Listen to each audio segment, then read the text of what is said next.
She slid the papers toward me at the bank, her smile steady, her tone almost casual. "Just sign," she said, tapping the pen against the page. My hand hovered, uneasy, until the cashier paused, eyes narrowing at a small note tucked inside. "Do not trust anyone with these signatures."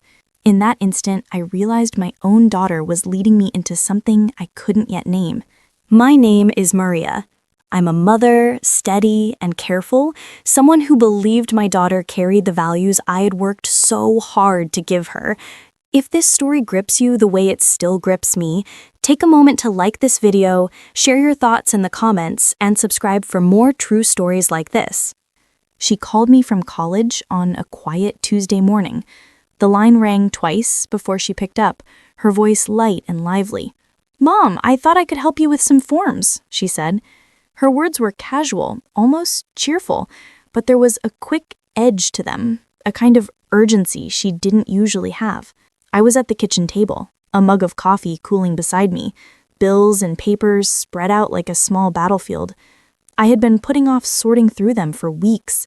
Hearing her offer sounded like a relief. "Sure," I said, trying to sound neutral. "I could use some help." She laughed lightly. "Great, I'll talk you through it, okay?" When she arrived, she carried a backpack that looked too heavy for someone her size. She dropped it on the floor with a soft thud and immediately pulled out a neat stack of papers. I glanced at the table and frowned at the clutter. Receipts, forms, bank statements. I hadn't touched any of it since last month. She set her papers on top of mine, aligning them carefully, as if claiming the space before I could protest. "Okay, start with these," she said, handing me a document. Her fingers brushed mine briefly as she passed it over. The touch was so familiar, so ordinary, and yet, in that moment, something felt different. I noticed a slight twitch in her hand, almost imperceptible, but enough to make me pause. We began with the first form. She explained each section with precision, pointing to boxes and lines. "Sign here," she said, and then, "Oh, we'll need the date there." Her voice was calm, but quick, moving from one instruction to the next without pause. I followed along, pen in hand. I asked her a few questions, where certain numbers came from, why specific fields were required, and she answered each without hesitation. As we worked, she occasionally leaned over my shoulder, her hair brushing against my arm. She laughed at a joke I made, soft and easy, like any other day. For a while, it felt normal, too normal. I noticed small things she didn't intend to hide. A flicker in her eyes when I paused on a line, a brief hesitation when she handed me a pen, a tiny tension in her shoulders as though she were holding back. I didn't question it at first. I told myself it was my imagination. She had always been meticulous, careful, and I had seen her stress over college assignments before. Perhaps it was just nerves. We moved through the papers slowly, line by line. She checked off items, making small notes in the margins with her neat handwriting. I tried to keep up, but some of the sections were confusing. Numbers I didn't understand, codes I had never seen before. She noticed my hesitation. "Mom, don't worry," she said, smiling. "It's simple once you see the pattern." She slid her hand over mine as she explained it, and I felt a small flicker of pride. She was responsible. She had grown up so quickly, so capable. But beneath the surface, I started noticing little contradictions. She would explain something one way, then quickly correct herself, almost as if she were talking herself into the answer. I caught a glance at her lips as she chewed them thoughtfully, a pause that lasted longer than necessary. Small sighs she didn't mean for me to hear. I asked her about a particular section, one with a series of numbers I couldn't make sense of. She looked at it, fingers tracing the lines, and said, "Oh, that part isn't too important. Just sign it here and it will be fine." I hesitated. "Are you sure?" I asked. "Yes, Mom, I've double-checked it," she said. Her voice was smooth, confident. I nodded slowly. Part of me believed her. Part of me wanted to step back. We continued for an hour. The kitchen quiet except for the rustle of paper and the occasional clink of her pen against the table. I sipped my coffee, barely warm anymore, and watched her work. She moved with precision, her eyes scanning every line, every note. I could see her thought process, rapid and careful, and I felt a strange mix of admiration and unease. At one point, she paused, leaning back slightly. "Mom, we should take a break," she said. "You need to rest your hand." She smiled at me again, bright and unassuming. I didn't realize how tense I had been until that moment. I nodded, and she poured 2 cups of fresh coffee, sliding one across to me. The aroma was comforting. I took a sip and tried to relax, telling myself I was overthinking it. After the break, she returned to the table with renewed focus. She had a few more documents in her hands. "These are the last ones," she said. She arranged them carefully, fanning them out like a deck of cards. I looked at her, really looked at her. She seemed so sure of herself, so controlled, but I could still see the tension in her jaw, the way her fingers trembled slightly as she handled the papers. She handed me the first sheet. "Just sign here," she said. I paused. My pen hovered over the line. For a moment, I thought about how much trust I was placing in her, how much responsibility she had taken upon herself. I wanted to believe in her completely. As I signed, she leaned over, watching my pen move across the paper. She offered small comments, guiding me through each section. Occasionally, she would stop, frown slightly, and check another line, as if unsure herself. But she never asked me to question her directly. Her confidence was designed to keep me moving forward without doubt. Hours passed, and the pile of signed papers grew. The sunlight shifted across the kitchen floor, and the room grew warmer. I noticed her glancing at the clock, then back at the table, and a small smile appeared on her face. I asked her why she was checking the time. "I want to make sure we finish before lunch," she said. Her tone was light, casual, but I caught the quick glance she gave me, as if measuring my reaction. I said nothing, trying not to let my unease show. By the end of the afternoon, the table was covered in completed forms, notes, and receipts. She leaned back in her chair, stretching slightly, and said, "All done." She looked satisfied, proud even. I nodded, but inside a small part of me lingered on those moments of hesitation, those tiny flickers I had noticed earlier. She packed her backpack and stood to leave. "Thanks for letting me help, Mom," she said, her smile soft. She kissed my cheek lightly before picking up her bag. I watched her go, closing the door behind her, and felt a strange quiet settle over the kitchen. I thought the day had ended normally. I didn't realize it then, but the small flicker in her eyes, the hesitation, the tiny pauses, would soon become something I could not ignore. Something that would change how I saw her and how I saw the trust between us. For a week after, I went over the papers. I tried to make sense of numbers and notes, checking what I had signed. Most of it seemed ordinary, routine. But every time I looked at her handwriting, her precise check marks, I felt a subtle tension, like the room was holding its breath.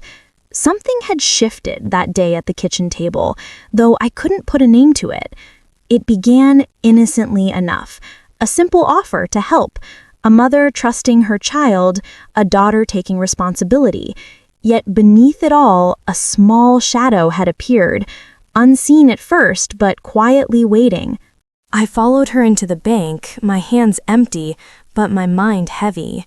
The air smelled faintly of polish and paper, mixed with the faint coffee scent from the corner machine. She led the way to a counter near the windows, papers clutched in one hand, her other hand brushing against her bag as she moved. Her movements were quick, precise, rehearsed almost. I noticed it immediately, the way she walked with purpose, like someone used to being in control. When we reached the counter, she set the papers down. I leaned slightly forward, scanning the stack. The first form alone was thick, filled with columns of numbers and lines I could not make sense of. Each sheet seemed heavier than the last. "Sign here," she said, her voice even, calm. She tapped the pen against the top of the stack. The sound echoed faintly in the quiet bank, sharp and rhythmic like a metronome. I looked at her. The smile on her face was familiar, warm even, but my chest tightened. Something about the way she insisted, the way her fingers pressed the pen forward, did not feel right. I picked up the first form and tried to read through it, moving line by line. My eyes skimmed the legal words, terms I barely recognized, phrases I could not fully understand. Numbers stretched across the page in rows and columns, totals and subtotals that shifted across multiple sheets. I glanced at her. She watched me, waiting patiently, but her eyes were too sharp, too focused, like she had already memorized every detail. "Mom, just sign it," she said again, her tone smooth, measured. She leaned closer, almost imperceptibly, her hand brushing mine as she nudged the paper forward. The pen sat there, poised, as if daring me to move it. I froze. I tried to read more carefully, but the words blurred. My mind wanted to trust her, but a small voice whispered that I should stop. I hesitated, thumb hovering over the pen. Something in my chest tightened, a sense of wrongness I could not explain. I felt like I was standing at the edge of a ledge, the ground invisible below. The bank around us felt distant, as though the walls had disappeared. I could hear the faint hum of the air conditioning, the soft footsteps of people at other counters, but none of it reached me. All I could focus on was the papers, and her insistence, the small rhythm of the pen tapping against the form. "Mom," she said again, leaning in slightly, eyes fixed on mine. There was no anger, no frustration, just that quiet push, the subtle pressure that made it hard to step back. I swallowed hard, gripping the pen tightly, and then I noticed the cashier. She had been watching silently, a polite smile fixed on her face as she organized her own documents. Then she paused, glanced down at a folded piece of paper tucked between the forms. Her brow furrowed slightly. She picked it up carefully, unfolded it, and read. I did not hear the words at first. My attention was still on my daughter, her hand waiting, her eyes sharp. But the cashier's expression changed subtly, a small shift that made me sit straighter in my chair. There was a softness to her eyes now, a pause that held weight. She read the note quietly, almost to herself, but her lips moved enough for me to catch a few words. I leaned closer. The note was simple, written in a handwriting I recognized, though I did not know who had left it. The words warned me not to rush, not to trust blindly. It told me to check, to pause, to see the forms clearly before signing. My breath caught. I looked at my daughter again. Her smile faltered for the briefest moment, like a flicker of shadow passing over a bright surface. She adjusted her grip on the pen, her hand trembling just slightly. "Mom," she said again, but the confidence in her voice wavered now. She moved closer, but I did not reach for the pen. The cashier placed a gentle hand over the stack of forms, separating my daughter's papers from mine. She spoke softly, almost carefully. "We should verify these before signing, just to be safe." Her tone was neutral, polite, but firm enough to make me pause. I felt the weight of the papers in front of me like a physical force, pressing against my chest. My eyes flicked between the note and my daughter. There was a tension I could not name, a quiet pressure that tightened everything around us. I realized that I had been willing to follow blindly, to trust the familiar smile, the voice I knew so well, and now that trust was being tested in a way I could not ignore. She, my daughter, watched me closely. I could see the slight shift in her posture, the hesitation that I had not noticed in previous days. Her lips pressed together for a moment, then parted slightly, as if she wanted to explain, but no words came. She looked at the cashier, then back at me, and her eyes darted toward the note again. I felt a strange clarity in that moment, sharp and sudden. I did not know who had written the note, only that it was meant for me, and that it had saved me from acting without thought. My hand still hovered over the pen, but now I understood that I could pause, that I could look closer. The bank around us seemed quieter now. I noticed the subtle movements of other customers, the distant click of a keyboard, the soft rustle of papers being shuffled. Everything was background. All that mattered was the papers, the note, and my daughter, who now seemed less certain than she had moments ago. I shifted slightly in my seat, drawing a slow breath. I picked up the note briefly, reading it again, letting the words sink in. The warning was clear. My daughter had expected compliance, a simple nod, a signature. Instead, I felt the weight of responsibility pressing down, demanding attention and thought. She watched me, leaning slightly forward. "Mom, it's fine," she said, softer this time, almost pleading. Her hand brushed the forms again, as if urging me to move faster.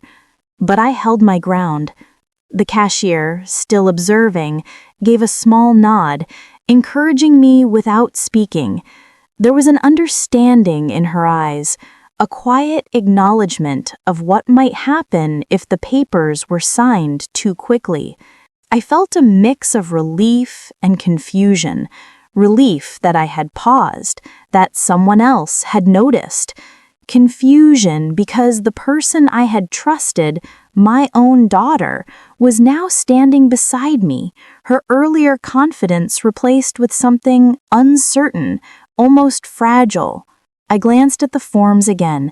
Hundreds of numbers, legal words I barely understood, lines and boxes stretching across pages. Each one carried a weight I had not seen before. The warning reminded me that mistakes could not be corrected with simple explanations or apologies. Some actions could not be undone once taken. I finally set the pen down. My hand felt heavier than before, as though it carried the weight of all the decisions I had been about to make. My daughter's eyes flicked to mine, and I could see a flash of realization there, too. She had expected compliance. Instead, she was met with caution. The cashier spoke again, quietly, firmly, but without judgment. "Let's go through these together, step by step. Make sure it's right." Her presence was steady, grounding, and in that moment, the rhythm of her pen tapping disappeared. The sound of papers shifting became the background to something far more important. Understanding that trust alone was not enough, that action required attention. We spent the next hour reviewing every line, every number, every signature. She leaned close, pointing out sections, explaining details, guiding without pressure. I listened carefully, cross-checking, making sure nothing was overlooked. The bank lobby felt less intimidating now, the quiet hum and soft footsteps fading into insignificance. All that mattered was clarity, focus, and the slow unfolding of truth. By the time we finished, the papers were organized and verified. My daughter's shoulders had relaxed slightly, but the tension had not fully left the air. I still did not fully understand what had led her to push so hard, to insist so quickly.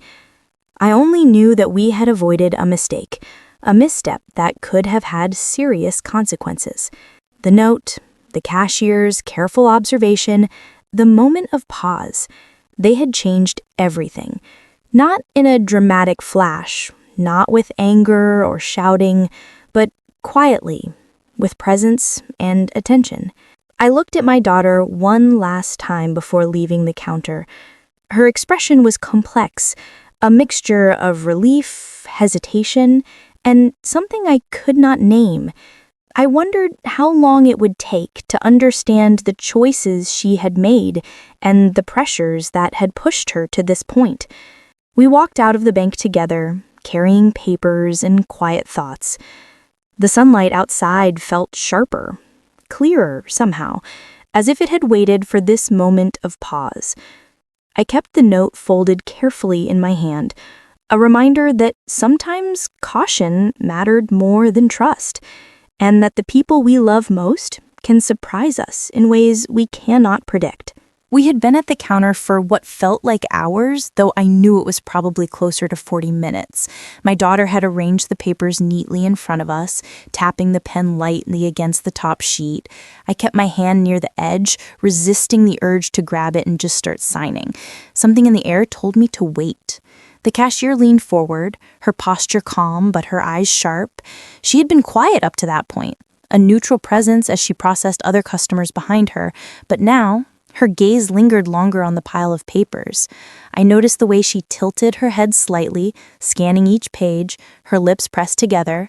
There was curiosity in her eyes, the kind that notices the small inconsistencies that most people overlook. I watched her carefully. Then she stopped abruptly. The pen she had been using to write on her own ledger hovered over the page, and she picked up something tucked between my daughter's forms. My heart thumped in a slow, steady rhythm. It was a folded piece of paper, small, almost unassuming, yet enough to draw the cashier's full attention. She unfolded it, her movements careful, almost deliberate, as if she knew the words inside might be fragile. Her eyes moved across the lines quickly, scanning, understanding, then pausing. She read aloud softly so only we could hear. "Do not trust anyone with these signatures. Verify first." The words seemed to hang in the air. My hand froze over the papers and I could feel my pulse in my temples. I blinked, trying to process what I had just heard. My daughter's smile, which had seemed so certain just moments before, faltered. Her hand wavered slightly as she tapped the pen against the counter. That small gesture, almost imperceptible, made me look at her more closely. She looked smaller suddenly, like the confident posture she had carried all morning had slipped for a brief moment. I searched her eyes, looking for a hint of explanation, but I saw only hesitation, the shadow of surprise that I had never seen in her before. I took a deep breath, trying to steady my own racing thoughts. The note? I hadn't written it. I had not seen it before, had no idea who could have slipped it into the forms.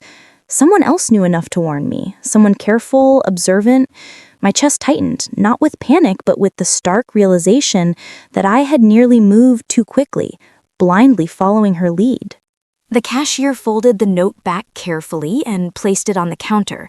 She glanced at me briefly, her expression unreadable, then returned her attention to the forms.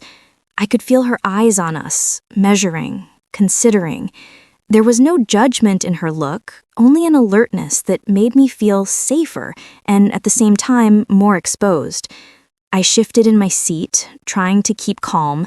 My daughter's hand hovered over the pen again. She said nothing, her lips pressed together, and for the first time all morning, she seemed uncertain.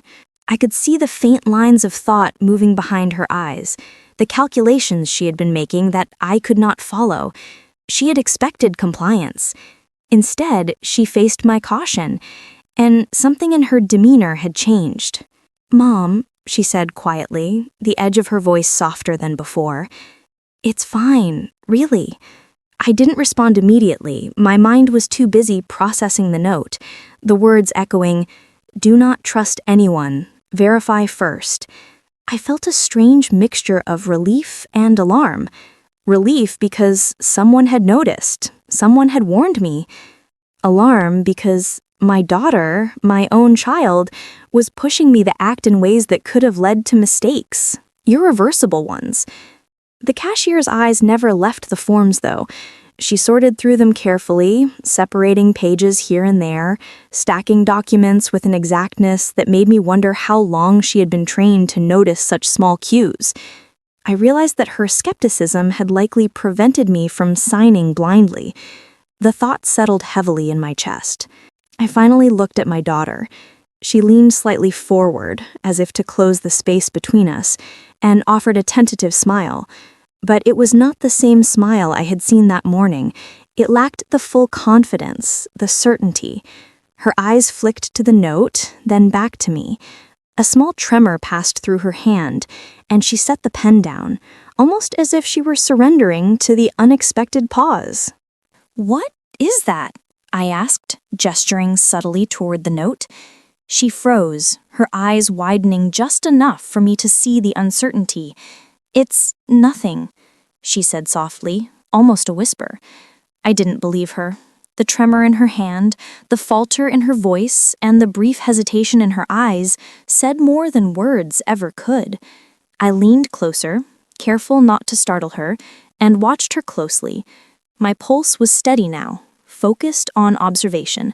I had been so ready to trust, so ready to comply, that I had not noticed the subtle signals all along. The brief pauses, the micro-expressions, the way her confidence sometimes flickered when she thought I wasn't looking. The cashier cleared her throat gently, drawing my attention. "I think it's important to go through these slowly," she said, "just to be safe." Her tone was polite but firm, and it carried a weight I could not ignore. She looked at my daughter briefly, then back at me, and I felt an unspoken understanding pass between us. I exhaled slowly, gripping the pen again, but this time without the urge to move it immediately. The note had shifted everything. My daughter's previous insistence, her push for compliance, had been met with pause, and now I could see a new layer to the situation. My daughter's eyes met mine again. There was hesitation there, uncertainty that had not existed when we first entered the bank.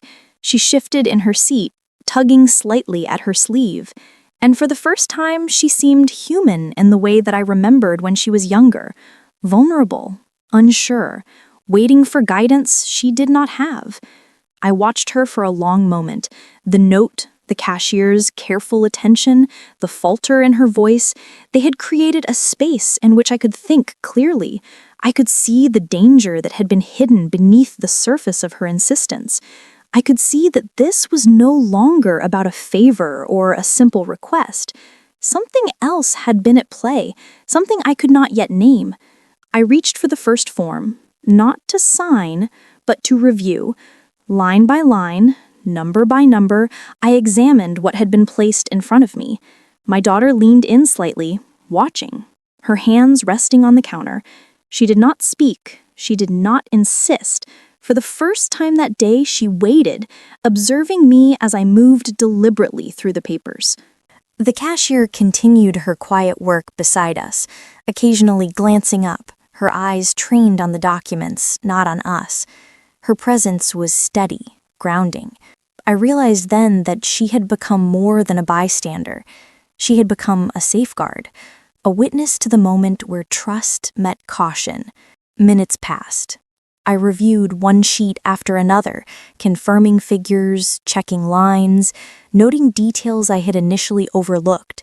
Each time I paused, my daughter's eyes flicked to mine, small gestures betraying her anxiety, her internal conflict. I could sense the thoughts running through her mind, calculations, justifications, hesitation.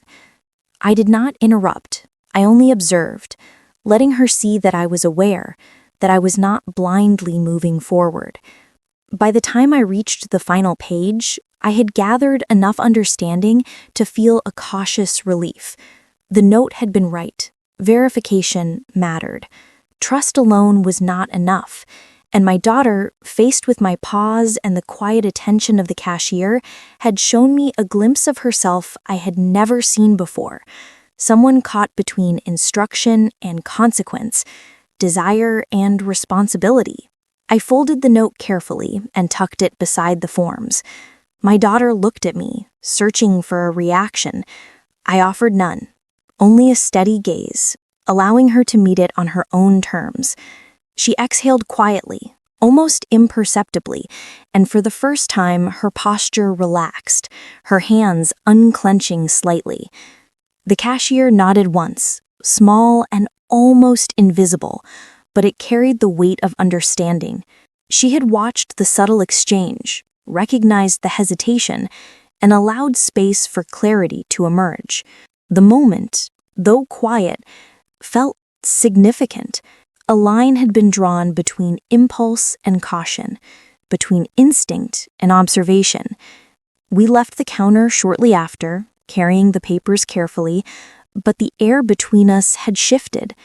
My daughter walked slightly ahead, glancing back occasionally, uncertainty lingering in her expression. I walked behind, note in hand, aware that a small pause had altered the course of the day. The bank doors closed behind us, and the sunlight outside felt sharper, more immediate. I held the note loosely, knowing that the warning it contained had prevented a step taken too quickly. My daughter was still beside me, her confidence regained only partially, her posture measured now, careful. And I realized that a single quiet intervention, a note, a pause, a skeptical glance, could change everything. I sat in the quiet of my living room later that evening, the sun low and soft, slanting through the windows. Dust floated in the light, tiny specks that drifted lazily across the empty chair across from me. The air smelled faintly of paper and coffee, reminders of the morning at the bank. My hands rested in my lap, folded loosely, though my mind raced with thoughts I could not yet sort. I kept returning to that note. The words were simple, almost casual, but they carried a weight I had felt immediately when I read them. Do not trust anyone with these signatures. Verify first. Someone had anticipated my daughter's insistence, had placed a quiet warning where I could not ignore it. I didn't know who had written it. I didn't know why, but I understood clearly what it meant. The events of the morning kept replaying in my mind. I saw my daughter at the counter, confident, insistent, her hand tapping the pen in a steady rhythm. I remembered her smile faltering when the note was read, just slightly, the first hint of uncertainty I had seen all day. And I thought about the cashier, calm, observant, skeptical enough to notice what I had not. I realized slowly, painfully, that trust alone was not enough. I had assumed that familiarity, the closeness, the years, the shared lives, meant certainty, that a smile or a voice would guarantee honesty. But people, even those we love most, could be caught in situations we did not see, decisions we could not understand until they unfolded. I leaned back in my chair and closed my eyes. The room was silent, except for the faint hum of the heating, the occasional distant sound of traffic outside. I thought about how my daughter had handled the forms. She had explained them carefully, guided me through them, and insisted repeatedly that I sign. On the surface, it had looked like responsibility, helpfulness, even care. But beneath that, there had been something else, a performance, subtle, hidden in the flickers of her eyes, the tension in her hands, the pauses in her voice. I imagined her earlier that week, at the kitchen table, papers spread around her, carefully pointing, checking lines, smiling confidently as she guided me. And I remembered that moment in the bank when the note was read. It was not dramatic. There had been no shouting, no confrontation, just a pause, a quiet intervention, and a shift in the air that changed everything. I thought about how easily I could have moved forward, pen in hand, and acted without question. How close I had come to letting her direct my actions entirely without considering what lay beneath the surface. The thought tightened something in my chest, not with fear, but with realization. Moments of caution, small interventions, could prevent mistakes that seemed invisible until they became too late. I glanced at the empty chair in front of me, sunlight illuminating the floating dust. The The space seemed to hold the memory of the morning, the tension that had passed between us, the quiet understanding that had settled afterward. I thought about my daughter again. She had been performing, yes, but she had also been caught. She had been playing the part of the helper, the responsible one, the child I believed I knew. But there was more to her, complexity I had not fully appreciated. I reflected on my own choices that day. The hesitation, the decision to pause, to observe, to question. I realized it was not only the note that had saved me, but my willingness to notice, to listen, to resist moving blindly. That small awareness, combined with the quiet guidance of the cashier, had prevented a mistake that could have been irreversible. I remembered how my daughter had watched me at the counter, her confidence faltering as I hesitated. She had been caught between expectation and reality, and I had been caught between trust and caution. We had both faced choices in that moment that could have changed the outcome entirely. And yet, through a simple note and careful observation, clarity had emerged. I thought about how this would shape my relationship with her, not in anger, not in judgment, but in awareness. Awareness that the person we believe we know fully may have layers, pressures, decisions hidden beneath the surface. Awareness that even a child, even someone we love and trust, can be influenced by forces beyond our view. Awareness that small interventions, a note, a pause, a question, can have profound consequences. I looked around the room, the dust motes dancing in the light, and realized that the morning had not ended at the bank. It had continued here, in reflection, in the quiet understanding of what had been avoided, in the lessons learned without dramatic confrontation.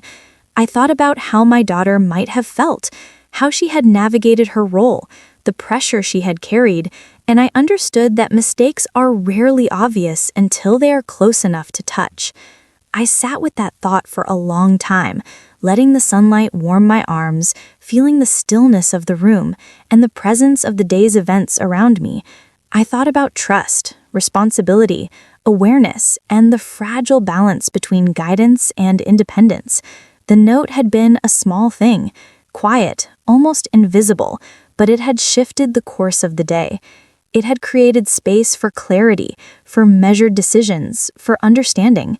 Slowly, I felt a weight lift from my shoulders, replaced by a quiet determination. I would pay attention more carefully in the future. I would observe, question, and notice the subtle signs that reveal more than words ever can. I would remember that people, even those we hold closest, may act under unseen pressures, and I would remember that caution, combined with care, can prevent moments of regret. I thought about my daughter again, her faltering smile, the hesitation in her hands, the small glimpses of uncertainty I had seen. I realized that she had not been malicious, only caught between her own decisions, her own pressures, and the expectations she believed I had of her. I felt a strange mixture of sorrow and compassion, understanding that the morning had been a lesson for both of us, though in different ways.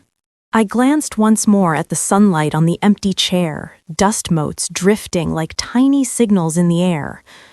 The room was quiet, yet heavy with memory. I knew the day would stay with me, the small warning note etched into my mind. It had saved me from a misstep, yes, but it had also opened my eyes, opened me to observation, patience, and the subtle ways truth can emerge without confrontation. I realized then fully that the morning had been more than forms and numbers. It had been a test of awareness, of attention, of trust tempered by care. It had shown me that the world is never as simple as it appears, and that those we love may act in ways we cannot immediately understand. But it had also shown me that careful observation, quiet intervention, and thoughtful hesitation can make a difference greater than words can express. I remained there for some time, letting the light fall across the empty chair, thinking about the morning, about the note, about my daughter. The forms would be dealt with, the situation resolved, But the lesson would remain. Awareness matters. Observation matters. Pause matters. And through that quiet reflection, I began to understand the fragile balance of trust, caution, and the unexpected ways guidance can appear. The living room felt warmer than usual that afternoon, sunlight spilling through the curtains in gold slants that fell across the carpet. Dust drifted lazily in the light, tiny motes suspended in the air, moving slowly like they had all the time in the world. The faint smell of vanilla lingered from a candle I'd forgotten to blow out, mixing with the subtle scent of old wood. The room seemed quiet but full of moments that had left their mark.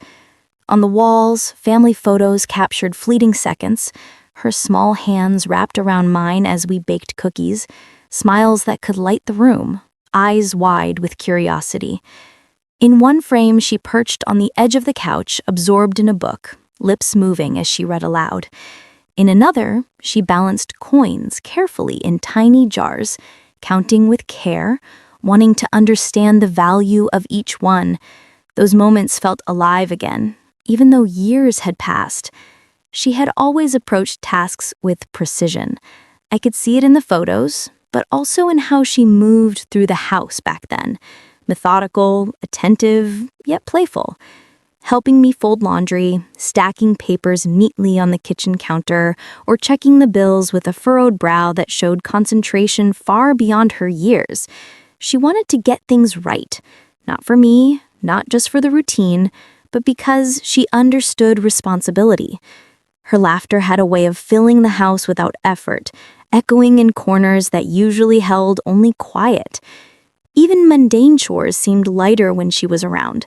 I could hear the echoes in my mind as I walked past the coffee table, where she had once sat, sorting through letters, nudging a stack of papers carefully with small, determined hands. That attentiveness had always been natural, almost instinctive. It was part of the child I trusted, the one I thought I knew completely. She had helped me with more than chores. Sometimes she sat with me at the kitchen table, going line by line through checkbooks or bills, asking questions with wide eyes. Her curiosity was earnest, her patience remarkable.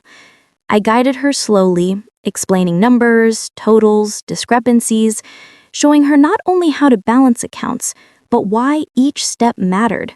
I taught her that mistakes could have consequences, that careful observation was as important as intention.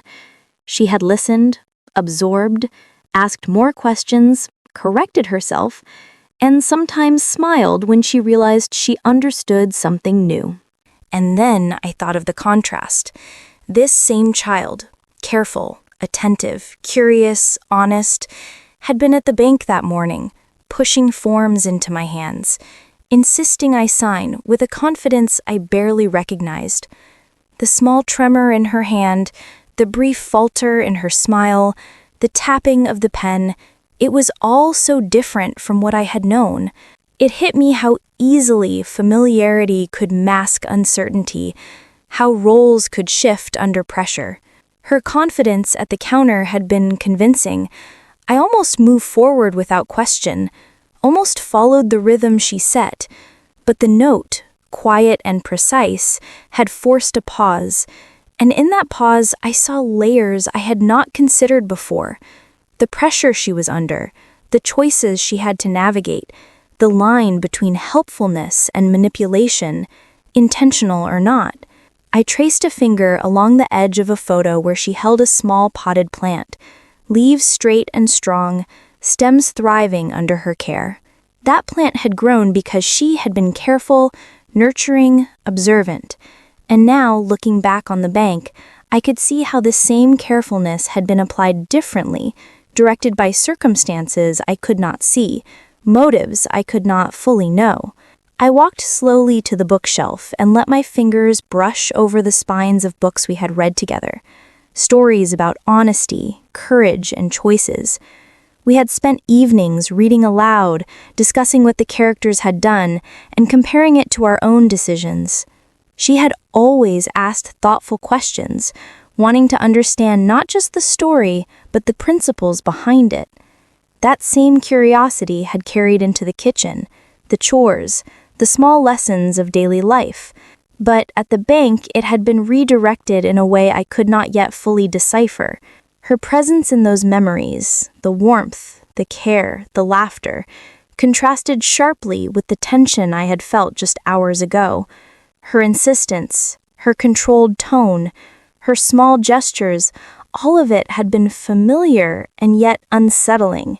It made me realize how easily trust could be assumed, how quickly it could be tested by subtle pressures or external influence. The memory of her hands on the checkbook returned, not just the motion, but the intent. She had wanted to do things correctly, to understand fully, to be responsible. That intent, pure and clear then, carried weight in every moment we shared. Now I understood how that same care could appear different when guided by circumstances, when the stakes were unclear. I thought of evenings when she would sit quietly beside me, hands brushing mine as she sorted coins or balanced papers. She had leaned close, asking questions, listening intently, learning to navigate numbers and responsibility. Those moments had seemed ordinary, comforting, and yet, in the bank, I had almost taken them for granted, almost assumed that her guidance was harmless, unquestionable. The contrast struck me with a quiet force. I paused in front of the couch, fingers tracing the edge of the cushion where she had once perched. The sunlight had shifted now, casting long shadows across the room. I could see her face in fragments of memory, the focused expression, the tiny smile when she understood a new concept, the small sigh when she realized a correction was needed. I compared it to the morning, the tap of the pen, the brief hesitation, the faltering smile. The parallels were there, but shifted, altered by time and circumstance. I walked back to the coffee table, letting my eyes rest on the scattered papers of the present, still untouched, and thought about the lessons I had tried to instill: honesty, integrity, attentiveness, responsibility. Those lessons had always been more than instructions. They were the foundation of trust between us. And yet, even with that foundation, I realized how quickly things could feel unfamiliar, how easily pressure could mask intent, how small interventions, like a note or a pause, could become crucial. Her laughter, her careful hands, her insistence on understanding, all these details replayed vividly in my mind. And I felt both pride and sorrow, pride in the person she had become, sorrow in the realization that moments of guidance and trust could be tested in ways I did not anticipate. The contrast between the warmth of the past and the tension of the present was sharp and undeniable. I thought about her watching me at the counter, how her confidence had shifted when the note was read, how her posture had changed, how the pen had wavered. I understood that she too had been navigating uncertainty, trying to balance the weight of expectation and pressure.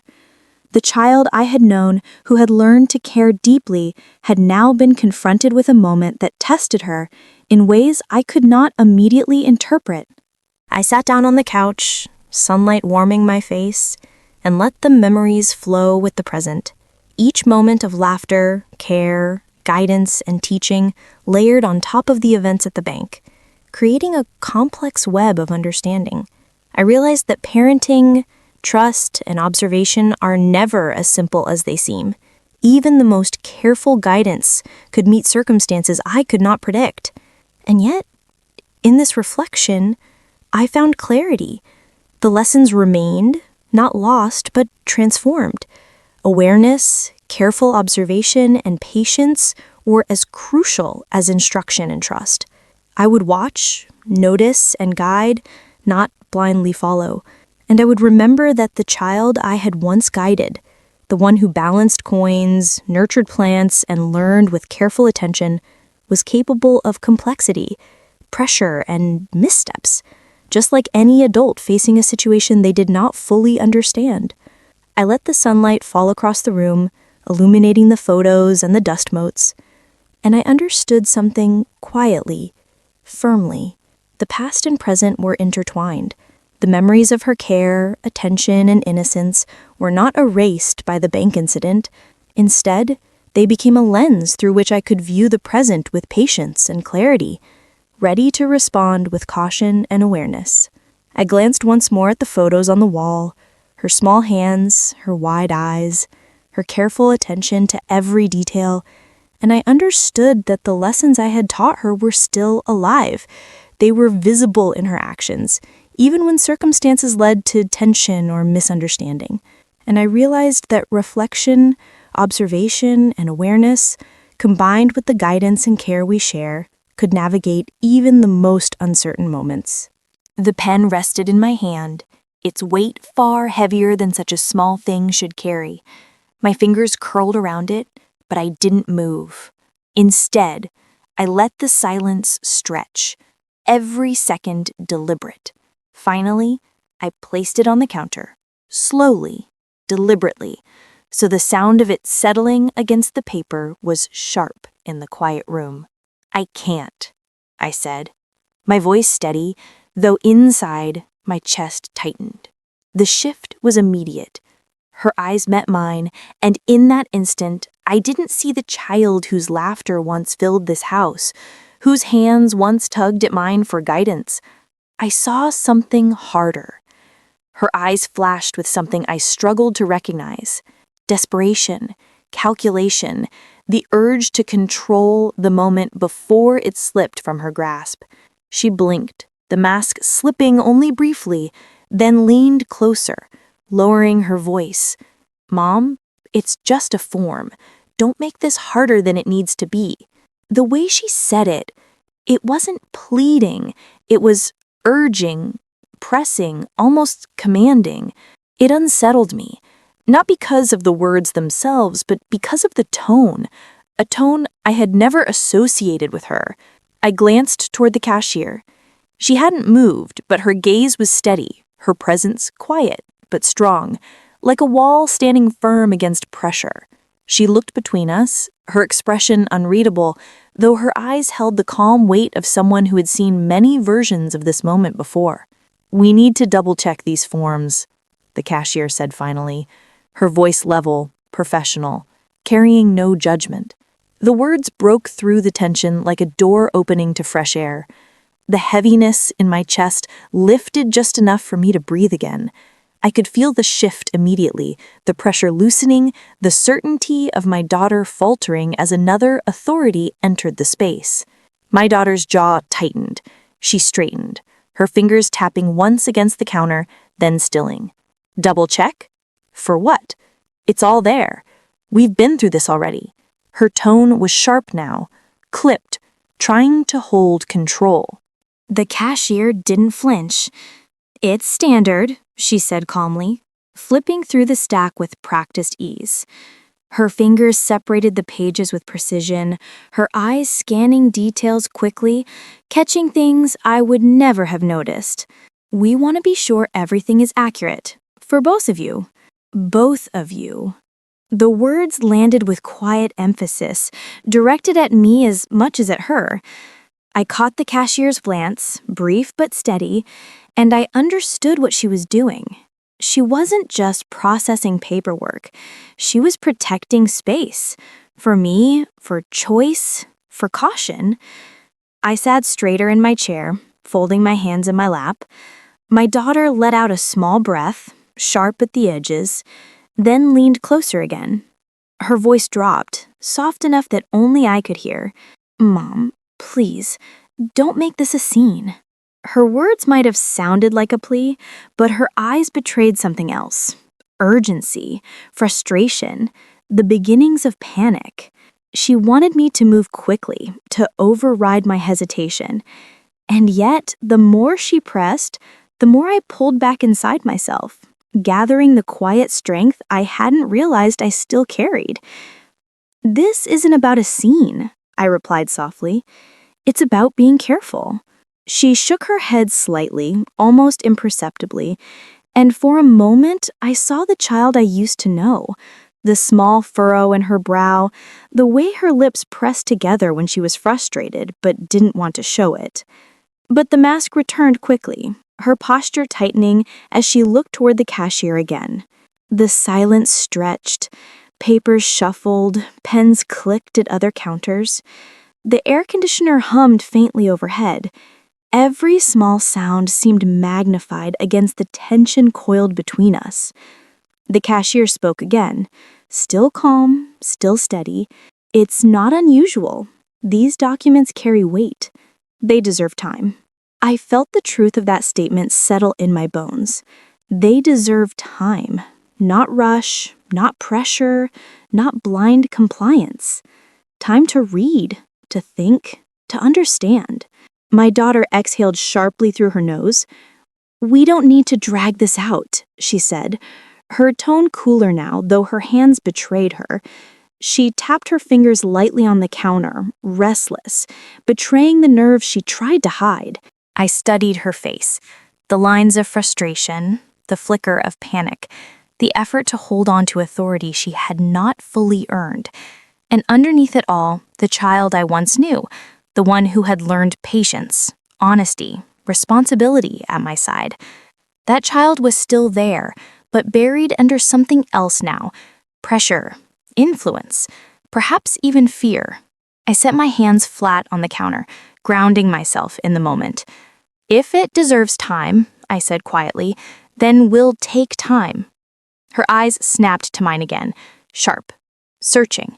For a second, I thought she might push back harder, but something in my voice, something in the calm certainty, seemed to stop her. Her lips parted, then closed again, the words dying before they reached the air. The cashier nodded once, acknowledging the decision without commentary. She continued scanning the documents, her pen making small marks here and there, circling, noting, flagging. She didn't explain everything she saw, but her steady presence was explanation enough. She had seen enough of these moments to know what needed care. I leaned back slightly, my breathing steadying.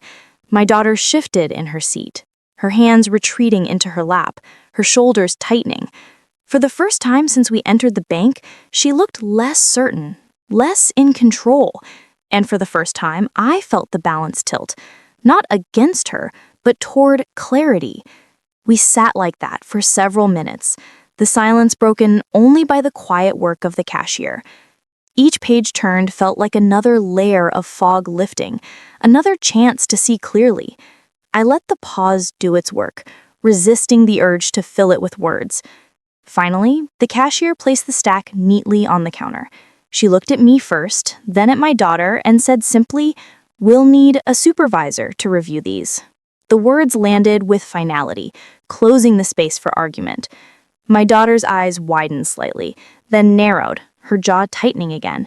She didn't speak immediately. Instead, she stared at the papers, her fingers twitching against the edge of the counter. I felt the weight in the room shift again, lighter, more open. The decision was no longer just between us. The forms would be checked, verified, handled with the care they deserved. And with that, the pressure I had felt pressing down on me all morning began to dissolve. I turned toward her slowly. Her face was composed, but the cracks were visible now. The tightness around her eyes, the small tremor in her hand, the stiffness in her posture. She met my gaze briefly, then looked away, staring at the wall as though she could find control there. For a long moment, I didn't speak. I let the silence stand between us, not as punishment, but as space. Space to breathe, to see, to reflect. The cashier gathered the papers again, stacking them carefully, then stood to leave. "It'll just take a little while," she said gently. Her eyes flicked to me, then to my daughter, and I knew she understood the layers beneath this moment. As she walked away, the room grew quieter still. My daughter shifted in her seat, finally turning back to me. "You don't trust me," she said softly, the words almost swallowed by the silence. My throat tightened, but I kept my voice steady. "I trust you," I said, "but trust doesn't mean rushing. It doesn't mean not checking. It means being careful together." She looked at me, her eyes shining with something I couldn't fully read. Hurt, frustration, maybe even relief. For the first time that day, she didn't press, didn't argue. She simply sat, shoulders heavy, gaze lowered, as though the weight of the morning had finally settled on her. I reached for her hand. She didn't pull away, but she didn't clasp mine tightly either. Her fingers rested lightly in my palm, uncertain, hesitant, but present. And in that small contact, I felt something shift again. Not resolution, not clarity, but the fragile beginning of understanding. The cashier returned moments later with the supervisor, and the process moved forward. Slow, careful, deliberate. But the confrontation had already happened. The silence, the hesitation, the refusal to rush, that was the turning point. And as I sat there beside her, watching the papers pass from one careful hand to another, I understood something quietly, deeply. Sometimes strength isn't in signing or agreeing or moving forward. Sometimes it's in stopping, in saying no, in holding still long enough for the truth to surface. The papers laid between us, spread out across the counter in neat, deliberate stacks. The supervisor had joined us now, his presence adding another layer of authority, another set of eyes to scan through every line. The quiet hum of the bank carried on around us, soft footsteps, mooted conversations, the occasional ring of a phone. But for me, the world had narrowed to these sheets of paper and the truth they held. We started at the top, line by line, number by number. The supervisor's pen traced through margins, circling figures, underlining inconsistencies. The cashier leaned closer, flipping gently through the pages, as though each one might shatter if handled too roughly. I sat still, my eyes following the rhythm of their work, my daughter beside me, her posture stiff, her breathing shallow. At first, nothing seemed unusual. Rows of numbers, account references, paragraphs of legal text I barely understood. But then, halfway through the stack, the supervisor paused. His finger rested on a line, his brow tightening. He didn't say anything immediately. He simply adjusted his glasses, leaned closer, and scanned again. The silence grew sharper. My daughter shifted in her seat, tapping her nail against the edge of the desk. "What is it?" I asked, my voice steady, though my stomach tightened. The supervisor's eyes flicked to me, then back to the paper. "This section," he said slowly, "it grants authorization. Whoever holds it would gain control of linked accounts, transfers, withdrawals." My breath caught. "All of them?" He nodded once, grave. I turned my head toward my daughter. Her face was carefully composed, but the faintest flicker betrayed her. A quick glance away, the tightening of her jaw, the smallest tremor in her hand. The cashier slid the page closer to me. "Look here," she said gently, pointing to the fine print. "This clause, if signed, it gives permission for action without further verification. It could move money quietly, permanently." I leaned closer, squinting at the text. The words blurred at first, dense and heavy, but the meaning grew clearer with each phrase. Authority, full access, no notification required. My hand tightened on the edge of the desk. This would have... My voice faltered. I swallowed, forcing steadiness. This would have drained everything. The room felt colder. And then, tucked between the pages, we saw it. The note. It was folded once, slightly crumpled, the corner torn as though someone had hidden it quickly. The cashier drew it out carefully, unfolding it with deliberate slowness. The handwriting was familiar. Sharp letters, slightly slanted, ink pressed harder on certain strokes. My heart jolted. It wasn't mine, but I knew it. The note read simply, "Do not sign without review. Verify every clause." The cashier placed it gently in front of me. "This must have been slipped in by someone who saw the risk," she said quietly. I stared at the letters. They carried weight, not only in their warning, but in the hand that had written them. A hand I recognized. My brother's. My breath stilled. He had always been cautious, meticulous, wary of shortcuts, the kind of man who noticed details others overlooked. And here, his handwriting was clear, undeniable. He must have seen these forms earlier, maybe through mail, maybe through chance, and left this note, a silent guard between me and disaster. My chest ached, not only with gratitude for his intervention, but with sorrow for why it had been needed at all. I glanced sideways at my daughter. Her face had gone pale, her lips pressed tight. She didn't reach for the note.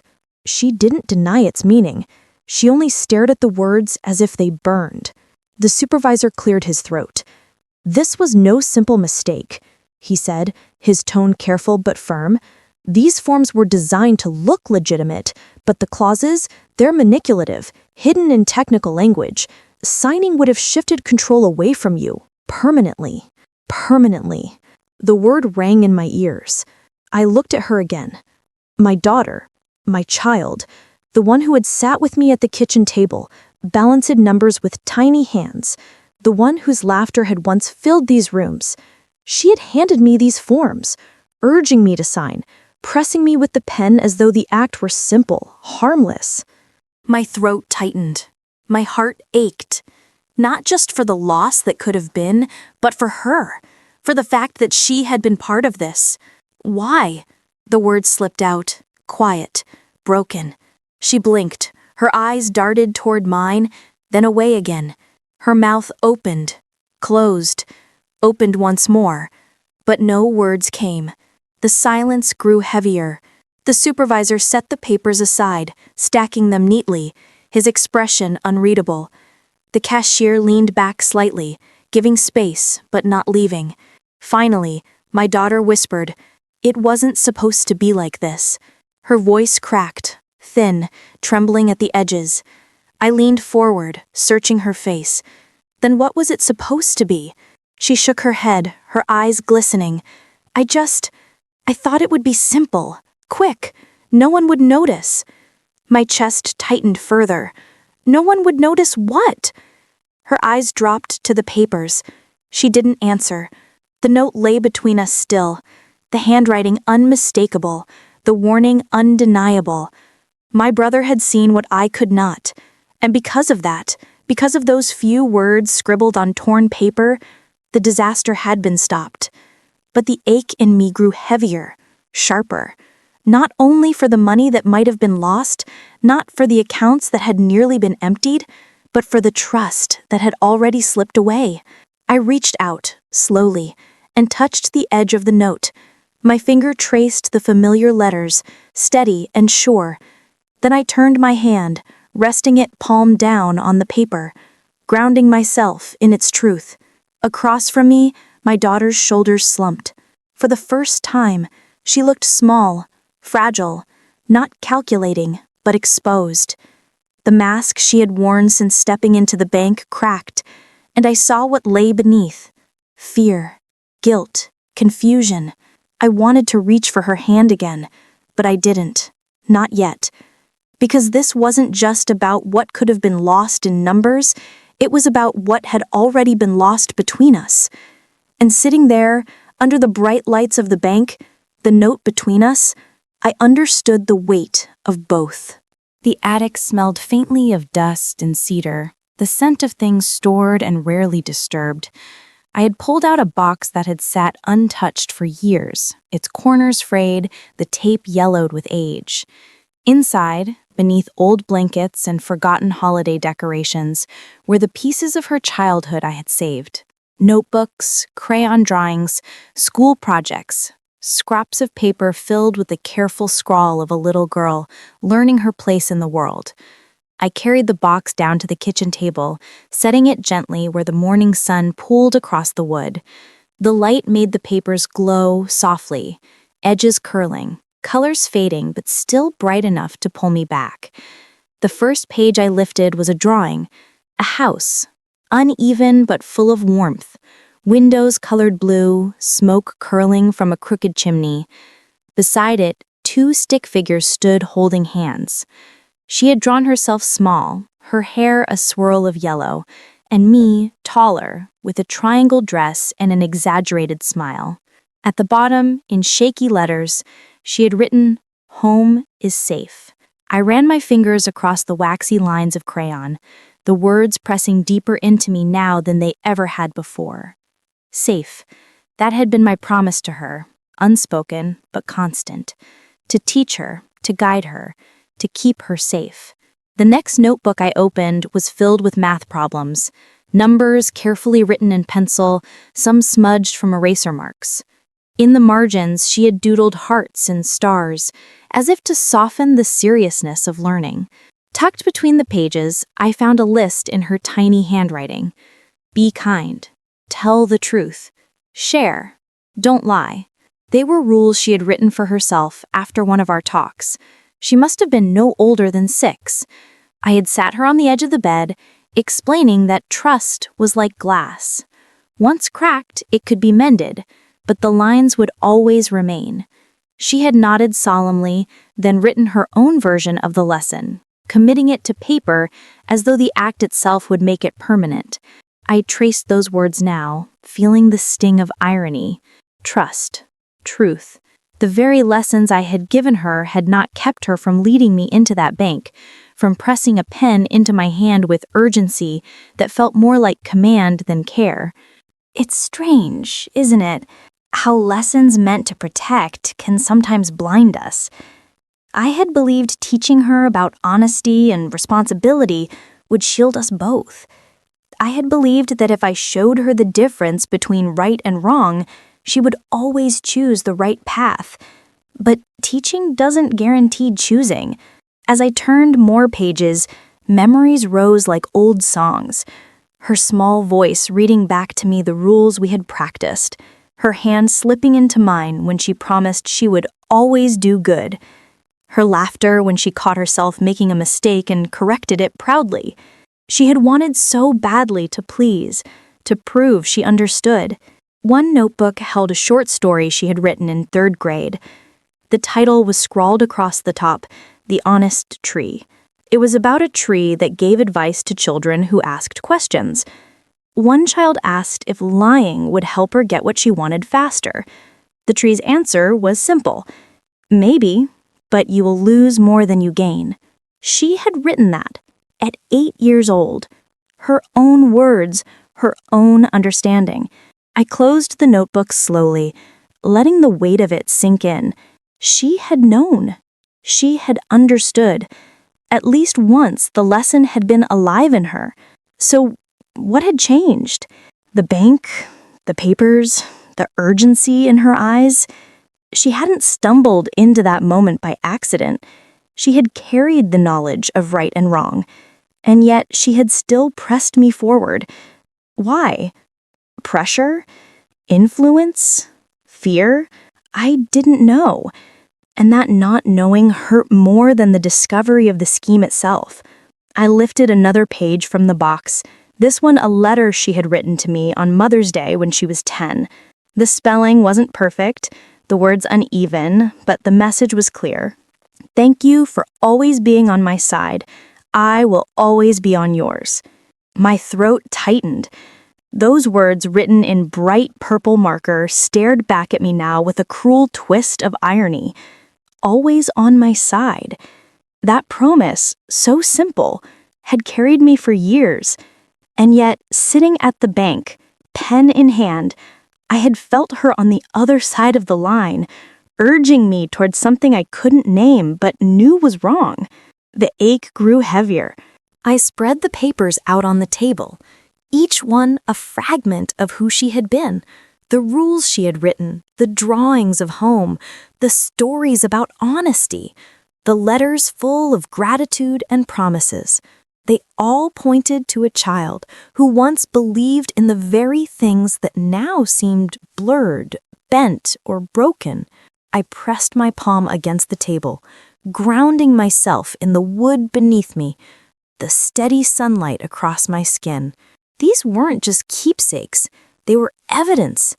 Evidence of the values I had tried to build, the seeds I had planted, the foundation I thought would hold. Maybe that was why the pain cut so deep, because it wasn't only about what she had done at the bank, it was about how far she had drifted from the lessons we had once held together. Yet, as I sat there, staring at her childish handwriting, I realized something else. Lessons don't vanish. They don't disappear completely, even when ignored. They linger, waiting, like seeds buried in the soil, dormant until the right season brings them back to life. Maybe she had forgotten. Maybe she had been led astray by pressure or desperation. But those words, be kind, tell the truth, share, don't lie, were hers. She had written them, believed them, once. The ache in my chest softened, just slightly at the thought, because if she had believed once, maybe she could again.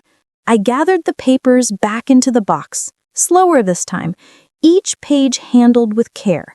The notebooks, the drawings, the letters, they weren't just memories. They were reminders, not only of who she had been, but of who she could still become. I placed the box back on the table and sat quietly, watching the sunlight creep across the surface, touching the edges of her drawings, making them glow. The ache remained, but alongside it grew something else, resolve. I had taught her before. I could guide her again. But this time, it wouldn't be through rules written in crayon or bedtime lessons about glass and trees. This time, it would be through patience, through boundaries, through standing firm, even when it hurt. Because lessons meant to protect can blind us if we think they are permanent. But if we see them as seeds, we understand they can sprout again, even after long silence. And maybe, just maybe, the child who once promised she would always be on my side could find her way back. I spread the papers out on the table, each one a fragment of who she had been. The rules she had written, the drawings of home, the stories about honesty, the letters full of gratitude and promises. They all pointed to a child who once believed in the very things that now seemed blurred, bent, or broken. I pressed my palm against the table, grounding myself in the wood beneath me, the steady sunlight across my skin. These weren't just keepsakes. They were evidence. Evidence of the values I had tried to build, the seeds I had planted, the foundation I thought would hold. Maybe that was why the pain cut so deep, because it wasn't only about what she had done at the bank, it was about how far she had drifted from the lessons we had once held together. Yet, as I sat there, staring at her childish handwriting, I realized something else. Lessons don't vanish. They don't disappear completely, even when ignored. They linger, waiting, like seeds buried in the soil, dormant until the right season brings them back to life. Maybe she had forgotten. Maybe she had been led astray by pressure or desperation. But those words, be kind, tell the truth, share, don't lie, were hers. She had written them, believed them once. The ache in my chest softened, just slightly, at the thought. Because if she had believed once, maybe she could again. I gathered the papers back into the box, slower this time, each page handled with care. The notebooks, the drawings, the letters, they weren't just memories, they were reminders, not only of who she had been, but of who she could still become. I placed the box back on the table and sat quietly, watching the sunlight creep across the surface, touching the edges of her drawings, making them glow. The ache remained, but alongside it grew something else. Resolve. I had taught her before. I could guide her again. But this time, it wouldn't be through rules written in crayon or bedtime lessons about glass and trees.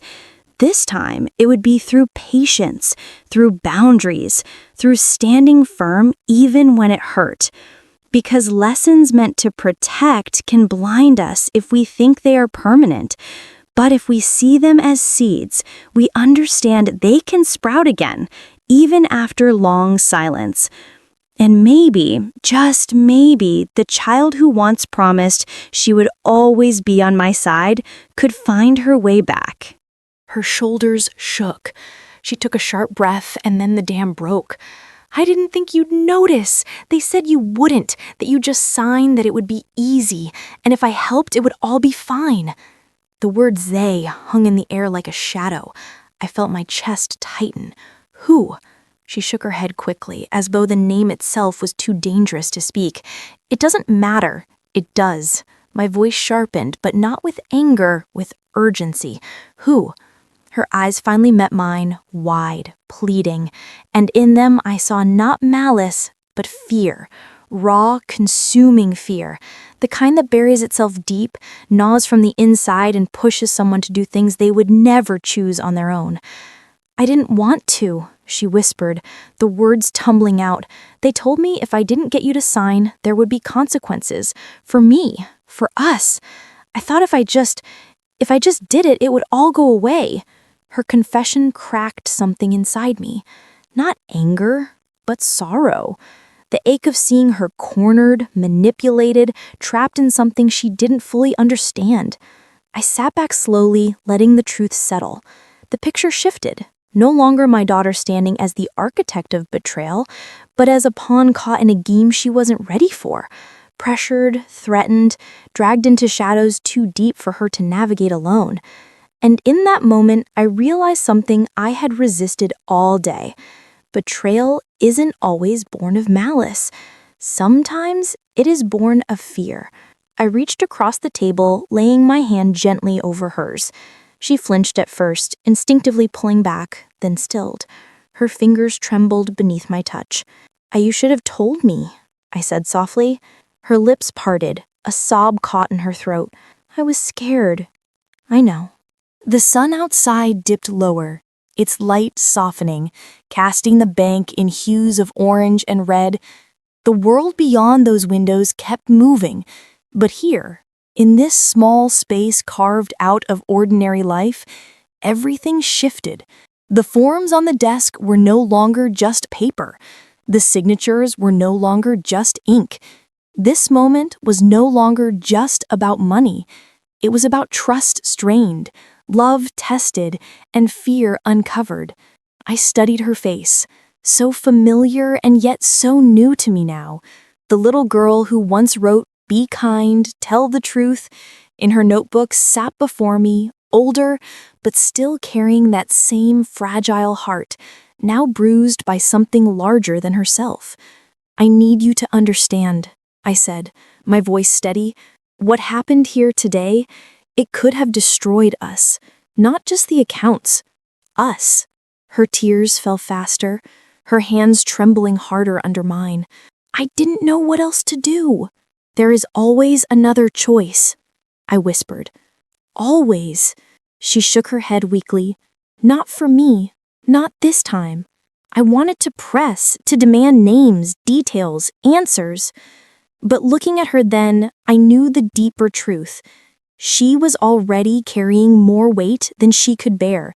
Pushing harder now wouldn't free her, it would only drive her further into silence.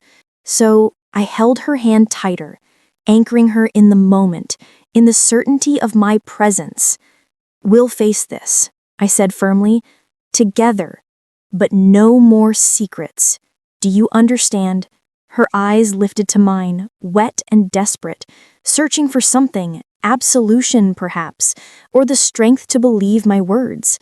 Slowly she nodded, The supervisor returned, sliding the papers into a folder, his tone professional but his eyes kind. "We'll investigate from here. You don't need to sign anything today." I nodded in thanks, my focus still on her. She wiped her face with the back of her hand, straightening slightly, though her shoulders sagged with exhaustion. As we stood to leave, the last rays of sunlight stretched long across the floor, catching her hair, making it glow. For a fleeting moment, I saw her as she had been years ago, running through the yard with wild laughter, face lit with joy, free of shadows. The memory collided with the present, bittersweet. We walked toward the exit side by side.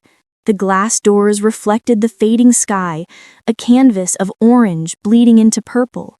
My hand brushed against hers, not by accident, but not forcing connection either. She didn't pull away, and as we stepped into the cool evening air, I carried with me a truth both heavy and clarifying. Love doesn't erase fear, but it can stand against it. And sometimes, standing against fear is the first step back toward trust. The cabin sat at the edge of the lake, wooden steps leading down to the water where the surface shimmered in the late afternoon light. The air was still, touched only by the sound of birds and the occasional ripple when a fish broke the surface. It was the kind of place built for quiet, for slowing down, for listening, not just to the world but to each other. We had come here weeks after the bank, not as an escape but as a pause, a place away from the noise, away from the questions and the eyes of strangers, away from papers and signatures and the lingering echoes of a near disaster. She sat beside me on the porch, knees drawn up, arms wrapped loosely around them. Her hair caught the glow of the setting sun, strands glinting gold against the fading sky.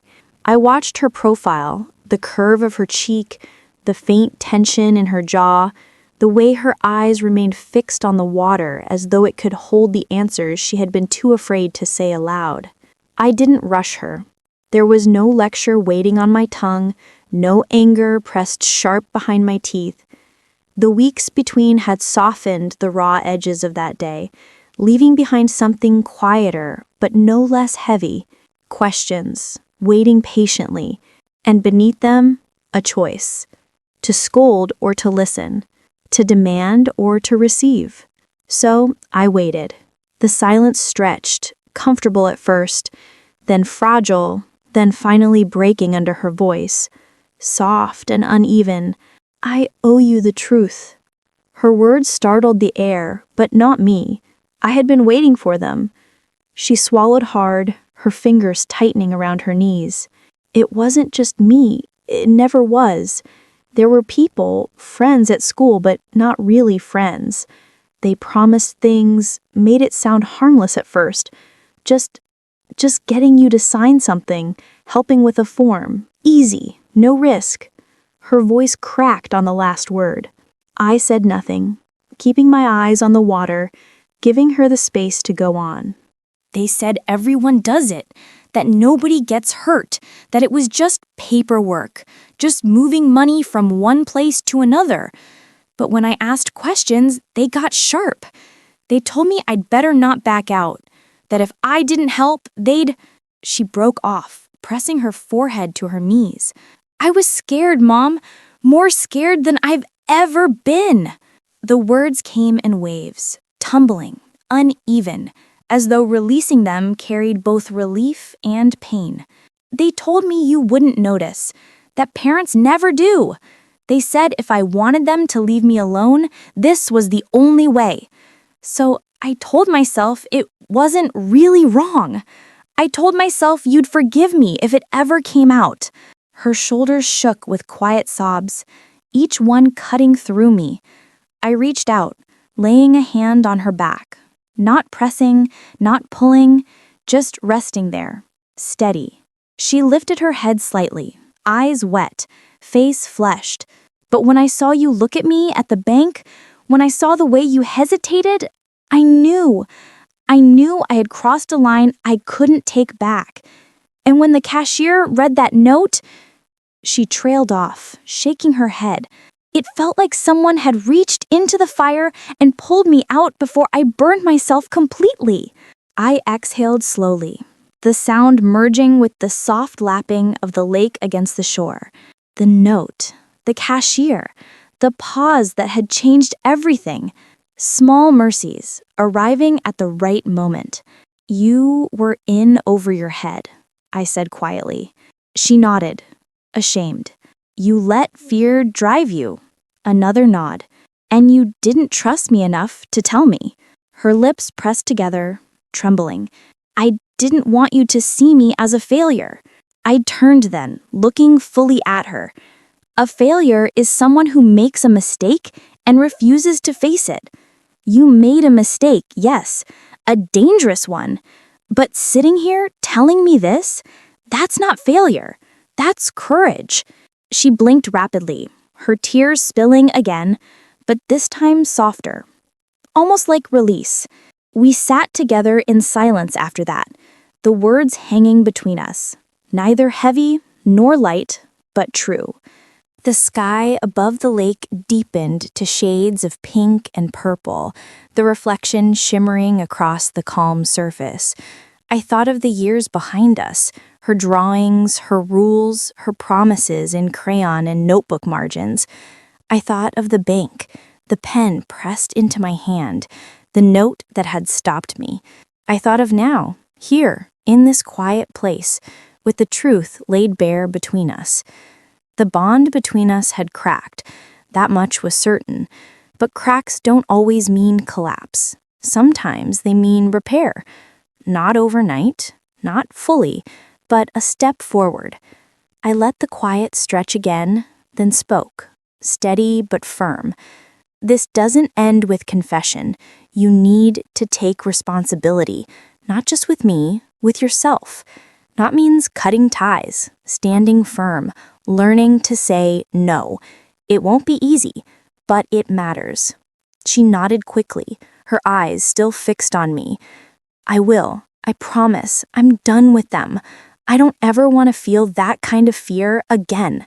I studied her face, searching for any hint of hesitation, and found only resolve. Young, fragile, but real. Good, I said, because I won't let fear have you. Not if I can help it. We sat until the sun dipped fully, until the lake became a mirror of stars instead of sky. The air cooled, the night wrapped around us. And still we stayed, side by side. The note, the cashier, the warnings, they had saved me from signing away more than paper. They had saved her from losing herself entirely. And as I looked at her, tired but open, ashamed but still reaching for me, I knew. Vigilance matters, yes, but so does compassion, because fear can twist love into silence, but compassion can call it back into voice. And for the first time in weeks, I let myself believe, not in perfection, not in guarantees, but in the slow, steady mending of what had been broken. The night had passed quietly, the cabin holding us in its stillness. No raised voices, no heavy steps, no sharp words cutting through the dark. Just the rhythm of breathing, the soft creak of wood settling, the faint whisper of the lake brushing against the shore. When morning came, it came gently. Light spilled across the horizon in slow bands of gold and rose, painting the surface of the water until it seemed the sky had lowered itself to touch the earth. A single bird lifted from the reeds, its wings catching the dawn as it cut across the open air. I sat on the porch, watching. Wrapped in a shawl, coffee cooling in my hand, I let the silence stretch. She was still asleep inside, curled under a blanket, the weight of confession easing into rest. For the first time in weeks, her face had looked peaceful when she closed her eyes. The world outside mirrored the world within, fragile but steadying. And as I watched the sun rise, the words came to me, uninvited but certain. Betrayal is a shadow. It visits all of us, one way or another. Sometimes from the outside, strangers who circle. waiting for a moment of weakness, ready to take what is not theirs. Sometimes from the inside, those closest to us, those we raise, those we love. The cut is deeper when it comes from them. The wound is slower to close. But survival, resilience, that is a choice. I had thought survival was only about holding on to what you have, money, safety, reputation, but it's more than that. It's choosing not to let bitterness take root. It's choosing to see the fear behind the act, the vulnerability behind the mask, the thread of hope buried beneath the mistakes. That choice doesn't erase the shadow, but it makes sure the shadow doesn't erase you. When she pressed that pen in my hand at the bank, when her voice carried urgency instead of love, when I saw the calculation in her eyes, I felt something inside me fracture. It wasn't just about money or papers or signatures. It was about trust, the bond between mother and daughter that I thought could never be shaken. And yet, it cracked. But cracks don't always mean the end. They mean the structure is being tested. They mean you must decide whether to abandon it or to repair it. I chose to repair, not out of naivety, not out of denial, but out of something stronger, because love, even bruised, even strained, still has the power to rebuild. That day in the bank, the cashier's voice cut through the fog. A simple note tucked quietly in the papers shifted everything. It was vigilance that saved me in that moment. Vigilance from a stranger who noticed what I did not. And for that, I am grateful. But compassion saved what mattered more. Compassion reminded me to ask, why? Instead of shouting, how could you?